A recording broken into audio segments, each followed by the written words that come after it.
Sorry about that for anyone watching live stream out there. We had a little bit of technical difficulties with one of our routers down here at the field. Still trying to master that art. Matt White just got up to the plate, popped out to Ed Skeffington Jr., who's playing second base for the Pals organization. Brings up Jared Capola to the plate. First pitch swinging off a tree, comes right back into the field. Geez, every time they hit branches, they come right to the field. It is certainly a hazard and a safety issue. We're hoping for some winter tree trimming down here at the Linden Steam Academy in the off season. Thank you guys for your patience. We hear that you're the ones who are watching live stream that it's working now. We're back. We're back in the finals. Game 1. Mike Garland on the hill. We're back, baby. 1-1 count. Mike delivers ball low, 2-1 count. Jared looking for a very particular pitch. Something you don't think about with these live streamers, keeping these cameras cool. Yeah. They're actually overheating tonight. That's how hot it is tonight. That was our issue.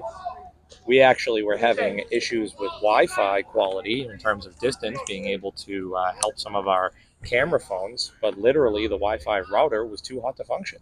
What are we going to do here, Jeff? Go back to the drawing board. Short fly ball, left center field, over Mike Lush's head. Cody Skeffington grabs it, throws it in for a hit for the Bombers. For anyone watching the live stream out there that gets this inside joke, you know what we need? We're not sure yet. We're back, baby. Everyone's hearing it. Everyone's excited.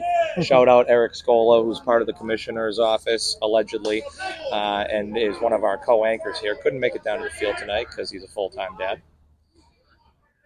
Garland deals. Ball popped right up. Joe Canini would love to have that pitch back.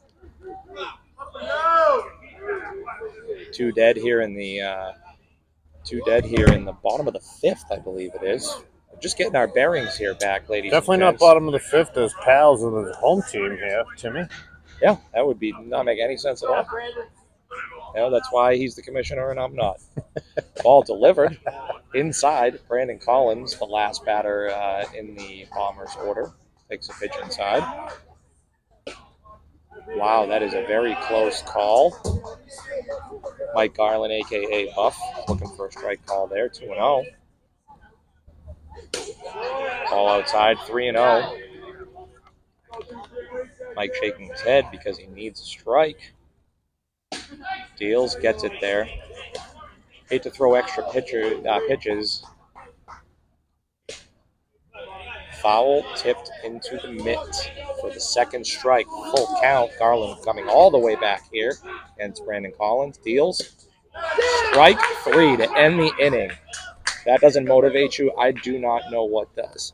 Jeffrey fucking muted me for Captain Awesome.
Testing out all of our technology in between innings. Hope you guys are enjoying it with the 4 separate camera angles. I'd like to apologize for my profanity earlier. I did not think I was live. That's all right. Thankfully, we're not regulated by the FCC. Ian Comack comes to the plate. We have bottom of the sixth here. 9-2 Pals game. up 9-2. Looking to tack on an insurance run as Pals need to get 3 outs here in the top of the seventh to put this game away. Ian's a very intriguing player. Pitches, catches, usually some line drives, bloops, and hidden power once in a while. It's a ball that goes in between shortstop and third base.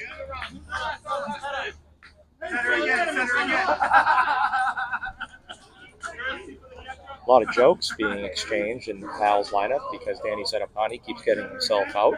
So now he is running for Ian Comack. Any way to help the team.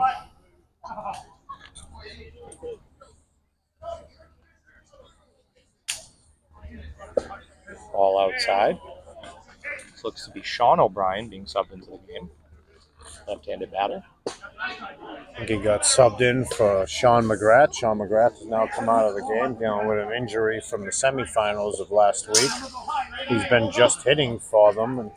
The vast majority of both of these teams actually were playing in the Cannon Vermont tournament this past weekend. Ball hit the other way, line drive directly at Joe Fitzgerald. Successful put out there, read the ball well, got down on one knee to make sure that he was able to successfully catch that ball. Brings up Cam O'Brien, been very effective tonight with power, speed, line drives, having a great night in the leadoff hole. Top of the order.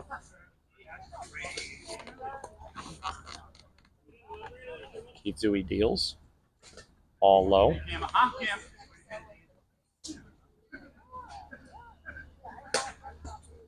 He's frustrated with himself. He knows he can pitch better. It's a strike on the inside corner.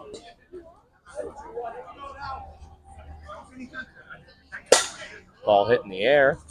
Pop fly goes right to Joe Canine for a successful putout. 2 outs in the inning. Fortunately, Joe missed the cutoff. Jonathan Zooey. Mike Campbell almost got hit in the head. It would be the second time this season that happened. First time he almost lost his teeth.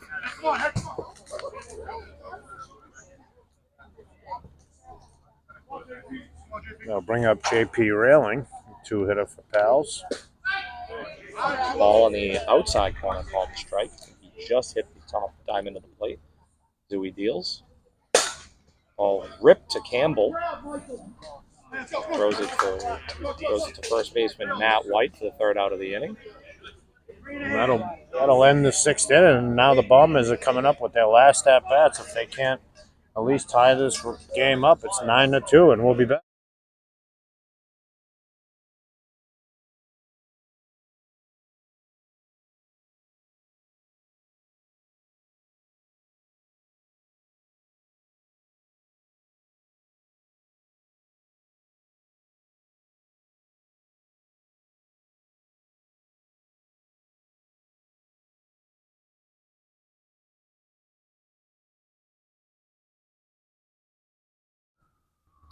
All right, as everyone's warming up and Mike Garland just takes the hill, we want to take an opportunity to thank all of our supporters, fans, girlfriends, boyfriends, parents, anyone who has been a part of this league since we have taken over for the late Steve Butland. And a result of that, this anonymous survey, if you could pull out your phone, turn on your camera, and scan it over the screen that you see here, we'd love for you guys to fill out an anonymous survey. We are always looking to make this league better. It's about a 10-question survey. It should take you no more than 3 minutes. But we are always looking to grow and improve the Malden community and the Parks and Recs department. Thank you so much. Back to the game action. Mike Garland deals. Strike 1 on the inside corner to Jonathan Zooey, leadoff hitter for the Bombers. Ball low. Almost hits Jonathan in the foot, actually. 1-1 count. Some players in this league get frustrated when they get hit by a ball, unlike Jeff Harris, who's in the booth with us here tonight. And known aware a few from time to time. A foul ball from Jonathan over to right field. Hits a tree, which is in foul territory.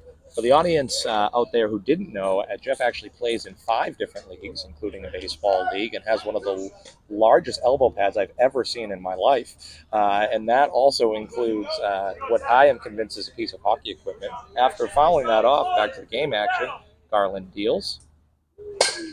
Gets jammed on the inside. Jonathan's fighting. Needs a better pitch anyways to get on base. I bought it on a baseball website. He 100% got it at a pro hockey store. It's okay. He can admit these things. Sometimes he doesn't want to. It is a large pad. Large pad. Game action here. Very exciting. Mike Garland about to deal for the 2-2 count. Ian Comack doing a solid for the umpire, protecting him from a bounce ball back or a ball directly in the head after Garland's wild pitch. He deals 3-2. Ball hit, lazy fly ball down the right field line, hits the tree and goes foul out of play. What's your assessment of Jonathan this year, Jeff? Very good player, very good leadoff hitter. Hits for contact, gets the ball into play. I feel like he's gotten a little bit bigger too. He used to be a little scrawnier, but takes a ball outside there. 3-2 count. He deals. Ball hit to Mike Lush. Backhands, off balance, throws. Gerard Conatoldi with a stretch into his glove and gets Jonathan Zui despite his best effort trying to beat out the ball. I think there's a lot of disagreement by the Bombers down the first baseline. That'll be the first out of the inning, as Jonathan is out at first, and that'll bring up Mitch, the right center fielder. One of the consistent complaints is when we have one umpire down here, they don't come from behind the plate. It's great to have that field umpire for the finals to make those tough calls. Garland deals.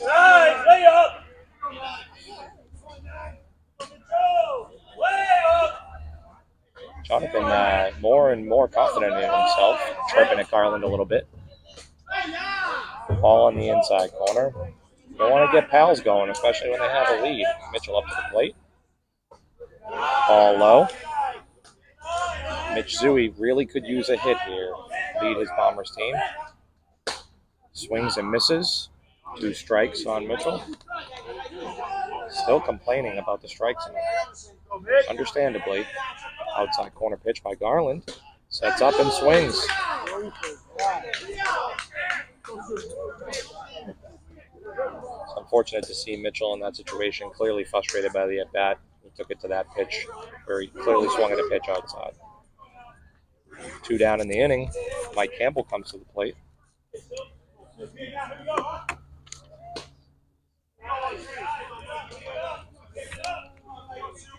Mike Garland's dealing. Second pitch here to Mike Campbell. Ball low.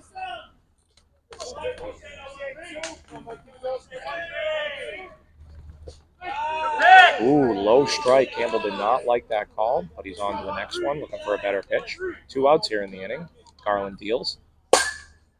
Gets under the ball here. Line drive, but hangs up in the air too long. Cody Skeffington tracks it, and that is the end of the ball game, ladies and gentlemen. Stick around because during the break we are going to be interviewing Danny McGinley, our head scorekeeper, known and loved in this league. Still trying to make a comeback here, so we'll interview him for a few questions. So stick with us for another 20 or 30 seconds. But Pals takes game 1 of the finals with a final score, I believe, 9-2.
Hi, everyone. This is Tim Scanlon, Assistant Commissioner in the Malden Modified Softball League. I'm here with Danny McGinley. Danny is one of our head scorekeepers, been doing every game of the playoffs.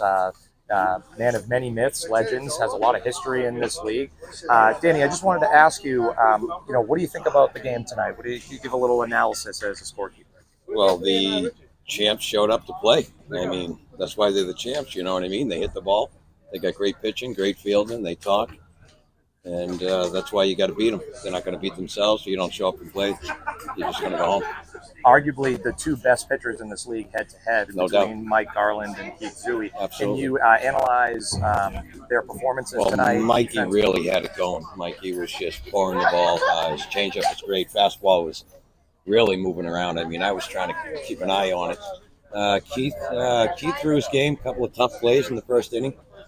Let it get away.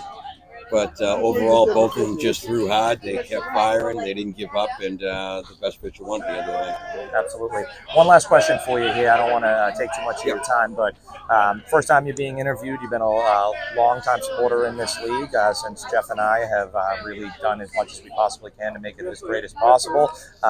What's your overall impressions of the league? What do you think it does for the community? 30 years ago when I played here, it was just a bunch of guys running around.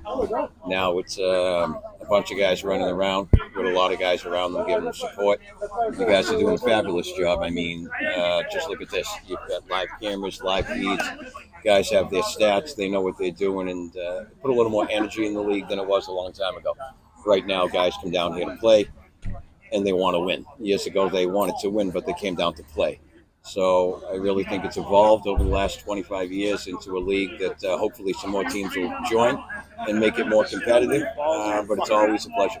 Absolutely. Well, Danny, thank you so much for your time. Pleasure. We'll see you next I'll see you game for tomorrow game night. two. You got it. Thank you Good so luck. much. But Jeffrey, back to you.